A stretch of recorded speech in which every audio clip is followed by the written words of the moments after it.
Oh, I never hear it recording in progress. I like that. All That's right. new. It just Yeah. started, and Oh, it did started on a client meeting of mine this morning. And Oh, I did the same thing. Like, it? Like, oh, okay. Yes, ma'am. Warning. All right.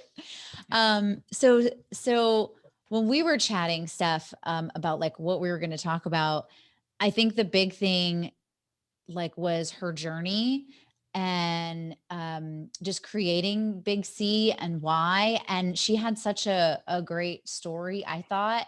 And I loved like your culture piece, which I really wanted to dive into today.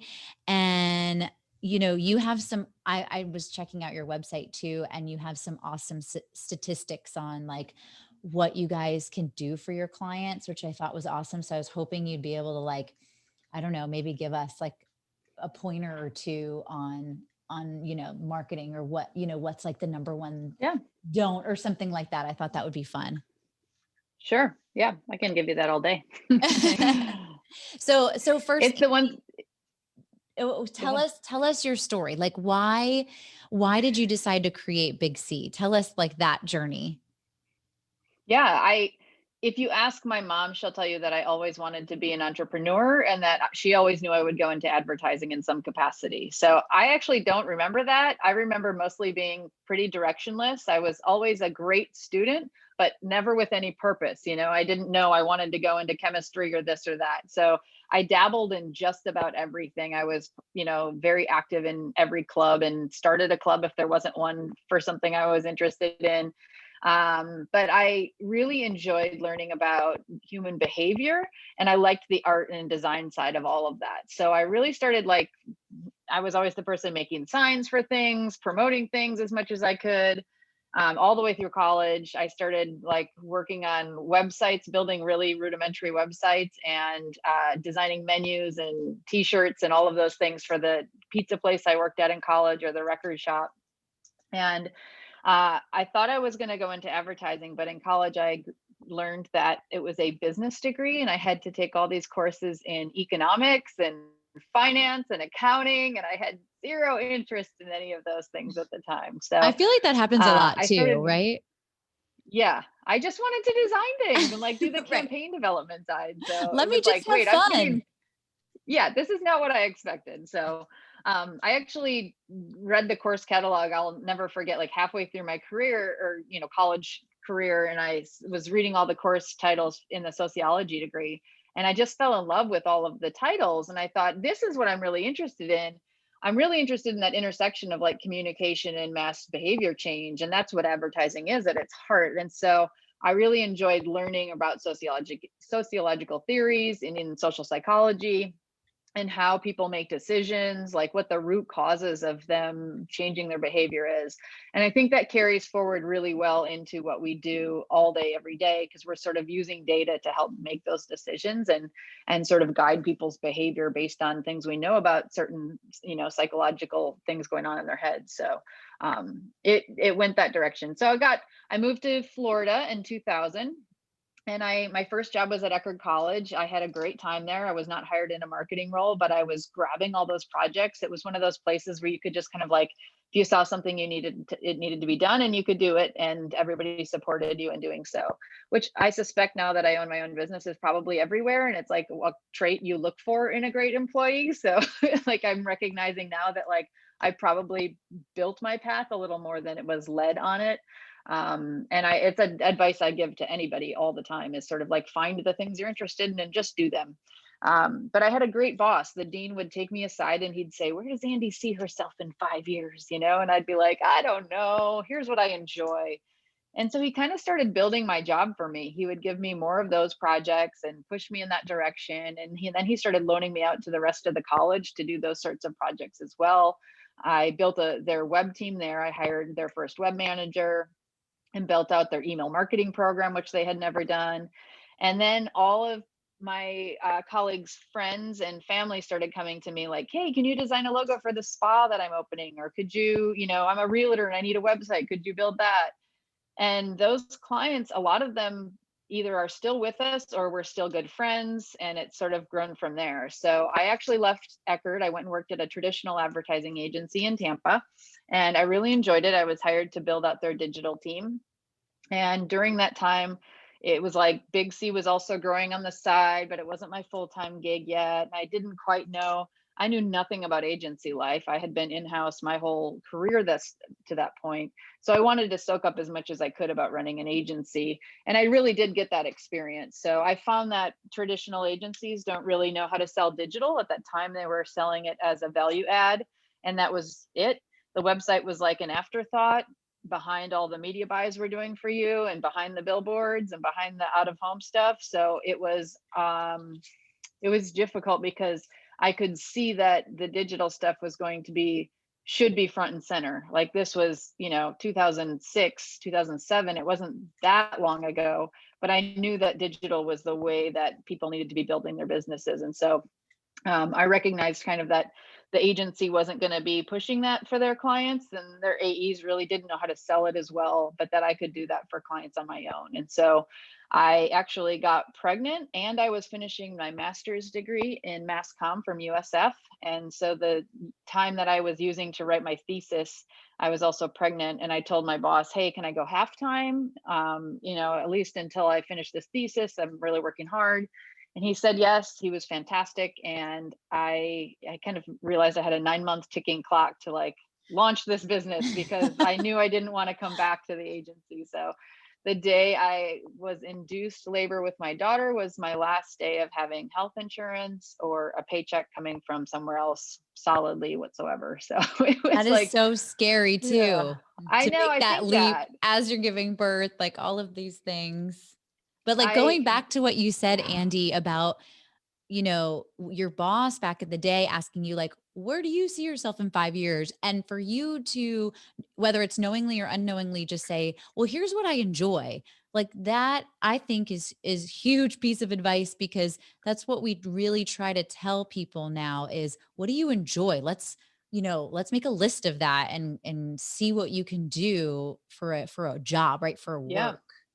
Mhm. And that I talked about this on another meeting today. It was very interesting, but they say that the jobs of like 20 years from now don't exist yet today, and it can't be more true. I mean, we are hiring jobs at my agency today that did not exist 15 years ago when we started.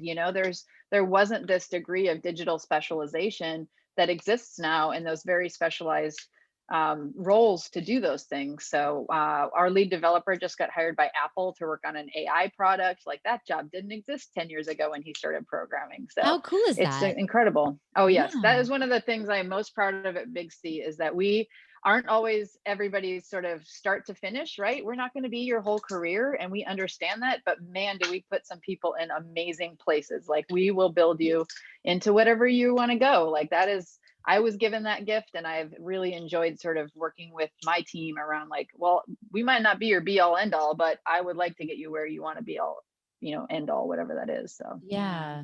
I think that's so important, is just growing your employees and growing with them and helping them yes, evolve into what they want to be and evolving with the future. for sure. And Yeah. we might not be growing at the same pace that they want to grow, and that's totally fine too. So there's a lot of times there's not somewhere to go up when somebody is ready to do it, and that's sometimes because the person in the up position's been there for 8 or 10 years, whatever that is. Hmm. But I want to be sure that we've positioned them. So I actually had a conversation with a teammate the other day, and I said, what are your 3 biggest like life goals? I'd love to help. If we could accomplish one of those while you're with us, I feel like we've, done our job. So it's like, and they're not always professional. Like a lot of folks don't really know. They're just kind of taking opportunities in front of them and things that sound interesting. So I'm Yeah. really looking for like, what is that passion goal that you want to do? So You've really built like an awesome culture over there at Big C, and culture is like a huge buzzword going on now when you talk to candidates and when you talk to, other hiring leaders, right? Tell us a little bit about that. Like, did you know the culture you wanted to build? Was that like something in the forefront when you were building it? And, what are some things that were really important to you, and how did you build that great culture? um, yes, 100% it's intentional. Culture is intentional unless you don't make it so. And then it sucks and everybody hates it and complains about it all the time, right? And so if you want a great culture and you want to foster certain behaviors which are reflective of that culture, you have to do so intentionally. And that means sometimes putting a whole lot of rah rah behind things that don't feel comfortably rah rah rah, right? So we are championing our core values on a constant basis. We are aligning and talking about how those core values align to behaviors in the agency. We give kudos during our all hands meeting at the end of every month. Everybody brings kudos to the table for their teammates, and then they align those with a core value. This exhibits da da da, and here's why. We use a micro bonus platform in our Slack channel that gives people, everybody gets 200 points a month to distribute to your teammates. And you give them, they're called bonus leads. You give them bonus lead points, and then you have to assign core values. And so you can say plus 15 to Kevin for bringing donuts to the office today, hashtag smile, and you put a core value on it. So it can be anything from somebody bringing donuts to really helping with a marketing strategy to like going above and beyond for a client, for staying up till midnight to finish a deadline, whatever these things are.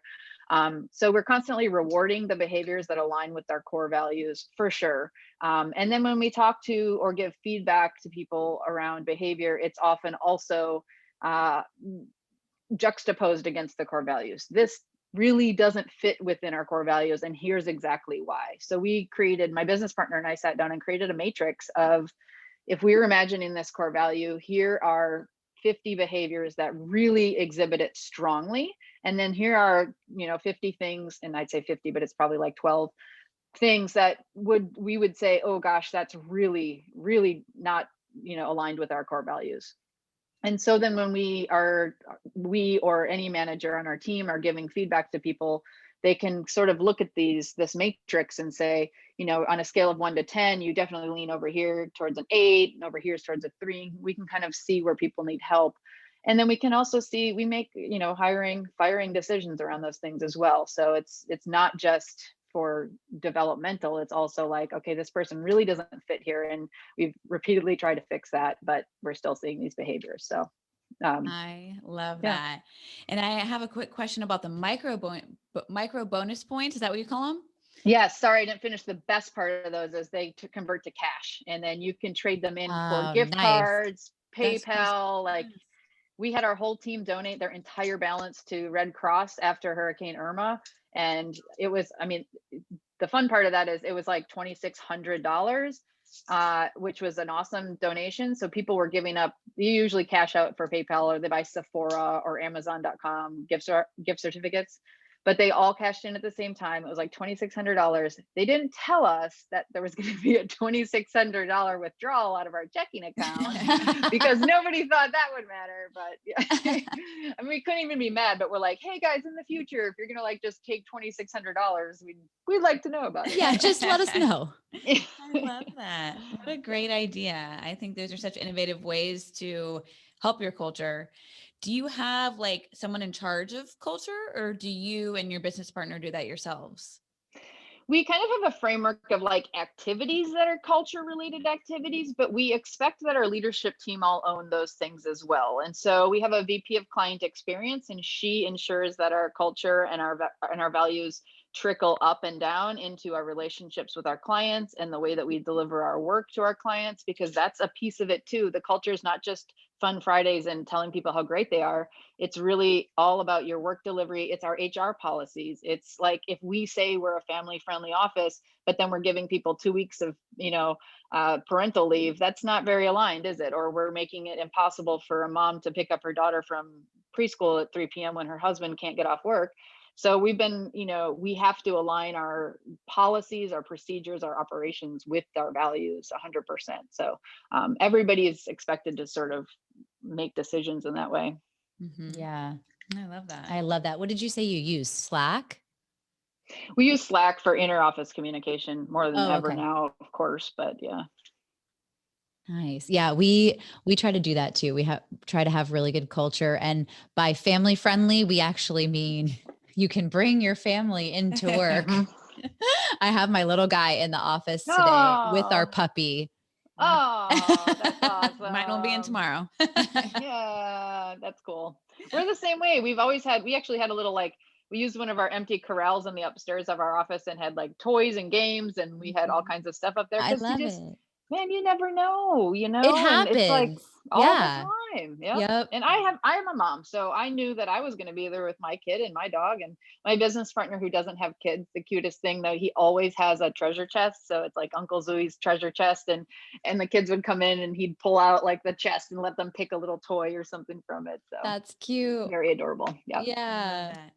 How has it just in the past year and a half or a year, how has that changed your industry or culture, for Big C? Have you seen a lot of change, and what have you done to kind of, you know, Yeah. keep up with that? Our industry has been very lucky because everyone had to transform to digital very quickly. So any businesses we actually work with a couple of businesses who recognized the incredible opportunity for them to capitalize on a pandemic. And one of those is like a digital forms processing company in the area. And so they were like, oh, this is our chance. We're going all in, all these, and they had some great campaigns. It was like working with children's sports teams when they reopened, right? You have to fill out COVID forms and there's all those like documents you have to get done. They're like, we can digitize all of that. So nobody has to touch it and pass paper around and et cetera, et cetera. So we had fun sort of in that way, transforming. From a culture perspective, that was the hardest thing because we were a very much in-person company, 100%. We had a 5,000 square foot office in downtown St. Pete. We loved it. We loved it. We all loved hanging out together. And all of a sudden we went from that to not seeing each other at all. And it definitely changed over the course. We tried to continue doing some like stuff to stay connected. We were doing optional like lunches, just turn your camera on and hang out. We were theming them. So we had all kinds of weird stuff. My favorite one was that we did a blanket fort lunch. And so everybody had to build a blanket fort. And then we were like zooming from I within our love blanket that. forts. That's so cute Funny. though. Yeah, we did fun stuff. I mean, we did dumb hats, we did bring your pet to work day, and so everybody kind of showed off their animals, and then we ran out of themes and it kind of dwindled, but Right. it got us through that first couple months that were really tough. Are you guys Um, coming back into the office soon, or what's your plan? so we moved out of the office. We moved into a very, very, very much smaller space in a co-working place. We just rented a little room basically with 6 desks. And we're letting the people who wanted to come in. We have folks who come in 1 day a week, 2 days a week. My business partner goes in just about every day.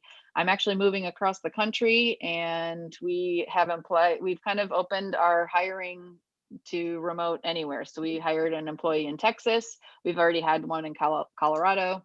Um, we just kind of realized like we're actually operating pretty well. So everyone is actually here this week, which is exciting. It's my business partner's 40th birthday tomorrow. So we're Oh, Oh, having a happy big party for him. birthday. Yeah, it's cool. We rented the pickleball courts at Crescent Lake in downtown St. Pete, and we're having a little outdoor pickleball party for him. But we use it as a reason. People are vaccinated now, so they felt comfortable flying in. So we thought, okay, this is the time for us to get together. So instead of paying for the big office, we'll pay for maybe quarterly meetups, and that'll be fun. We'll be good with that. So We're hearing a everybody seems lot of happy. companies going that way. To keep up with all the other companies that are now doing that. I think you're attracting different talent now that you're opening it up to nationwide, Yeah. and you're staying competitive with the rest of the market. Yeah, I think so too. I do think there's still a fraction of humans who want to work in person. Right. And we've talked to people about that, but almost no one wants to work in person every single day if they don't have to. It's really like, yeah, if I definitely want the option to be with people, but not every single day. So, Yeah. yeah. Right. I think that sense of flexibility is important to people. Just, having that freedom. Yeah. You can do either one. Yep. We have a couple of rapid fire questions that, you can answer in like a sentence or two or less. Okay. Just fun ones. Yeah. All right. So the first one is, this could be longer too, but tell us one or two big mistakes that you made, but learned in the process of creating Big C. That's really not a one or two. That's a great question. I know, not a one or two. Sentence Sentence, but that's okay. I'll try to make it short. Two things. I think I over delivered to clients, and so then misaligned their expectations with what was actually possible and me remaining profitable. So just because I could doesn't mean I should. And it was a very tough to learn where those boundaries were. That was one of them. And then number two is when somebody tells you who they are, you trust them. So it's, understanding that when somebody's saying, I'm not good at this, or I am good at this, like, you don't just see what you want to see. You have to really believe that that's who they are. Or you see their behavior in real life and you're like, oh, well, that was an anomaly. No, that's how they behave in this type of stress or situation. So Those are good ones. Yeah. thanks. Good. I always ask the organization one, so I'll ask it. Andi, how do you stay organized? Like, I'm obsessed. I've been obsessed recently, I feel like for the past 6 months, on organizing, right? And trying to keep all of these different things in maybe like one place so I can refer to something, or, and I always ask leaders and entrepreneurs and business owners, right? How do you keep organized? I have used every manner of getting stuff done methodologies you can think of.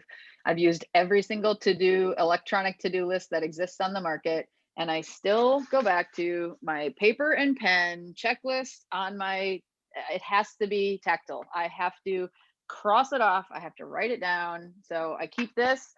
This is my notebook of like client notes and scribbles.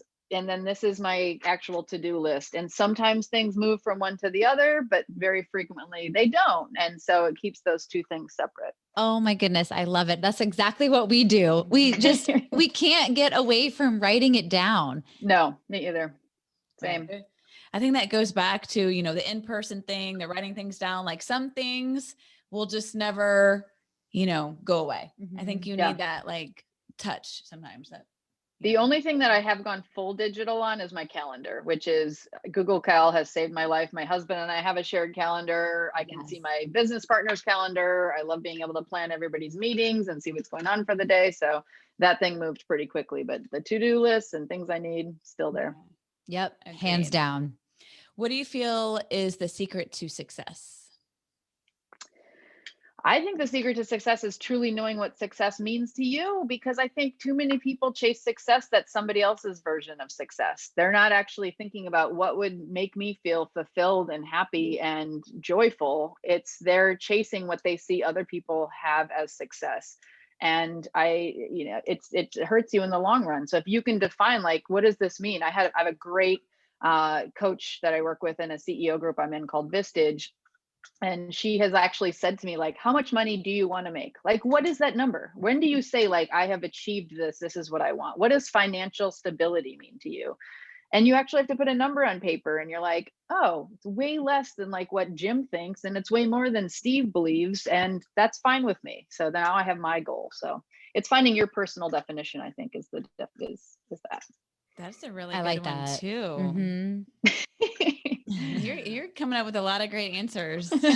We're just going to start emailing you. What do you think about this, Andi? Sure. Yeah. You guys can you make me into a bunch of memes and like post that everywhere? Yes.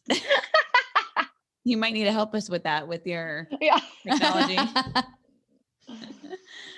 All right. Last question.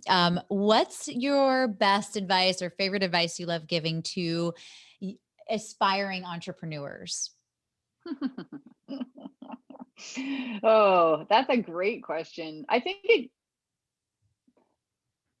to aspiring entrepreneurs, I would say very similarly, define what success looks like for you. And I would also say immediately to discern what your personal boundaries are, what you will put up with, because people will get away with whatever you put up with. So a lot of times bad behavior by your clients, by your team members, all of that is because you have allowed that to happen. And so defining and recognizing what you're willing to put up with. I was answering phone calls at 10 p.m., 7 a.m., doesn't matter. And I had a client call me one time at 7 a.m. on a Sunday with my 2-year-old daughter. I'm flipping pancakes. She's sitting on the counter next to me. And I pick up the phone and I was like, this woman calls to ask me how to reset her Twitter password. And I thought, I have allowed this.